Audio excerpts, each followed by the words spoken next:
E aí, pessoal, se políticas públicas é aquele tema que sempre te dá um frio na barriga na hora da prova, pode relaxar. A gente vai desvendar tudo isso hoje, desde o porquê de uma política existir até como a gente mede se ela deu certo. Fica por aqui que a meta é simplificar para você gabaritar. Vamos nessa? Um alô especial para todo mundo que está nessa maratona de estudos. Eu sei como cada minuto do seu dia é valioso. Por isso, a gente vai direto ao ponto, transformando esse assunto que parece um bicho de 7 cabeças em conhecimento prático para sua aprovação. Sem enrolação, vamos começar. Então, qual vai ser nosso roteiro? Primeiro, a gente vai entender a base de tudo, a diferença entre equidade e igualdade. Depois, vamos ver como essa ideia vira ação de verdade, com as ações afirmativas. Em seguida, a gente aprende a fazer a pergunta que não quer calar. Tá, mas funcionou? E para fechar com chave de ouro, aquele resumão com os pontos que as bancas de concurso mais amam cobrar. Bom, para a gente entender de verdade o porquê de existirem políticas de cotas e outras ações do tipo, a gente precisa dar um passo atrás. Tudo começa com um conceito fundamental, a ideia de justiça social. E o pulo do gato aqui é entender que justiça social não é sobre igualdade, e sim sobre equidade. E olha, essa frase aqui resume tudo de forma brilhante. A lógica não é simplesmente dar a mesma coisa para todo mundo, de forma cega. É sobre olhar para a realidade de cada um e fornecer o suporte necessário para que todos tenham de fato a chance de competir em pé de igualdade. É nivelar o ponto de partida. Agora, a imagem clássica que ajuda a gente a nunca mais esquecer isso. Igualdade é dar um caixote do mesmo tamanho para 3 pessoas de alturas diferentes tentarem ver um jogo por cima de um morro. Não funciona para todo mundo, né? Já a equidade é dar a cada um o caixote do tamanho exato que precisa. No final, o que importa é que todos consigam ver o jogo. Simples assim. Equidade é reconhecer as diferenças para garantir o mesmo resultado. E essa ideia não é só uma filosofia bonita, não. Ela tem nome e sobrenome no direito. E é um dos pilares da nossa Constituição. É o famoso princípio da isonomia. A ideia é exatamente essa. Tratar os iguais de forma igual e os desiguais de forma desigual na medida exata de suas desigualdades. É isso que dá a base legal para o Estado agir. Ok, então a gente já entendeu o porquê, mas como o Estado pega esse princípio e transforma em algo concreto, em uma política pública? A resposta está nas ações afirmativas. Vamos ver como isso funciona na prática. Aqui a gente tem 3 conceitos que são figurinha carimbada em prova. Primeiro, ações afirmativas. A palavra-chave aqui é temporárias. São ferramentas para corrigir uma distorção histórica. Depois, diversidade, que é basicamente reconhecer que a nossa sociedade é um mosaico de diferenças. E por fim, interseccionalidade. Esse é um conceito um pouco mais denso, ele mostra que as desvantagens podem se somar. Por exemplo, os desafios de uma mulher negra e de baixa renda não são apenas a soma de 3 problemas. Eles se cruzam e criam uma barreira ainda maior. E o exemplo mais conhecido de tudo isso é a lei de cotas. Olha só a lógica da coisa. Não é uma distribuição aleatória. Primeiro, o grande filtro é ser de escola pública. Depois, dentro desse grupo, tem o recorte de renda. E só então vem os recortes de raça e deficiência. Percebe como a política foi desenhada em camadas para buscar aquela equidade que a gente falou? É uma ferramenta super bem pensada para atacar o problema na raiz. E detalhe importante, o STF já bateu o martelo e disse que ela é, sim, constitucional. Certo.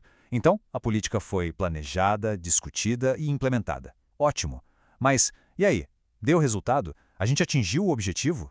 É agora que a gente entra na segunda parte da nossa conversa, a avaliação de políticas públicas. Exatamente. Pensa bem. De que adianta todo o esforço se a gente não parar para medir o resultado? A avaliação não serve para apontar o dedo, serve para a gente aprender, corrigir a rota e, claro, garantir que o dinheiro público, que é o nosso dinheiro, está sendo bem usado e gerando impacto de verdade na sociedade. Então, de forma mais técnica, avaliar é isso. Um processo organizado para a gente analisar e julgar o valor de uma ação do governo. O foco é sempre o aperfeiçoamento. É uma ferramenta de gestão, uma forma do próprio Estado aprender com seus acertos e erros.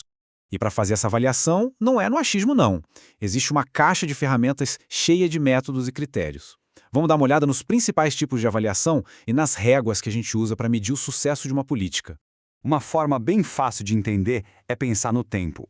A avaliação ex ante é a que a gente faz antes de tudo, para ver se a ideia para em pé. A avaliação processual ou formativa rola durante a execução. É como consertar o avião em pleno voo. E a ex post ou somativa acontece depois que tudo acabou, para a gente olhar para trás e ver qual foi o resultado final da viagem. E essa aqui é uma comparação que as bancas adoram. Pensa assim, a formativa olha para dentro, para o processo. O objetivo dela é ajudar o gestor a melhorar as coisas no dia a dia. Já a somativa olha para fora, para o resultado final. Ela serve para prestar contas para a sociedade e dizer, olha, o resultado foi esse. As duas são super importantes, uma não anula a outra. Chegamos no famoso trio dos 3 Es. Isso aqui não cai em prova, despenca. Vamos lá. Eficiência é fazer as coisas do jeito certo, gastando o mínimo de recursos. É a relação custo-benefício. Eficácia é fazer a coisa certa, ou seja, atingir a meta que foi proposta. Mas a efetividade? Essa é a pergunta de $1 milhão. A política resolveu o problema de verdade? A vida das pessoas melhorou? Aquele exemplo clássico da ponte que é construída com baixo custo, eficiente, no prazo, eficaz, mas não liga nada a lugar nenhum, ela não teve efetividade nenhuma. Muito bem, agora que a gente já viu toda a teoria, vamos para a parte prática. O que você precisa levar daqui para a sua prova? Um resumo estratégico, só o filé mignon. Sobre a primeira parte da nossa conversa, o que é essencial? Primeiro, saber diferenciar igualdade de equidade. Segundo, ter na ponta da língua o exemplo da lei de cotas. Terceiro, entender o conceito de interseccionalidade, que mostra como as desvantagens se acumulam. E, por último, saber que tudo isso tem base legal lá na nossa Constituição. E sobre a avaliação de políticas, o que não pode faltar? Saber a diferença dos momentos, antes, durante e depois. Entender os objetivos, formativa para melhorar o processo, somativa para medir o resultado e, claro, dominar os 3 Es. E o conceito de accountability, que essa obrigação de prestar contas amarra tudo isso. Então, no final das contas, o que fica é o seguinte: entender tudo isso não é só para marcar o X no lugar certo. É para se preparar para ser um servidor público de verdade, que vai lá, executa, mas também avalia, critica e melhora as políticas. A preparação para a prova é só o começo da jornada. E aí, essa análise ajudou a clarear as ideias? Se sim, não esquece de deixar aquele like, que ajuda muito o nosso trabalho a alcançar mais gente que está nessa mesma batalha. E claro, se inscreva no canal para não perder os próximos conteúdos, sempre focados na sua aprovação. Muito obrigado pela companhia e ótimos estudos para todo mundo.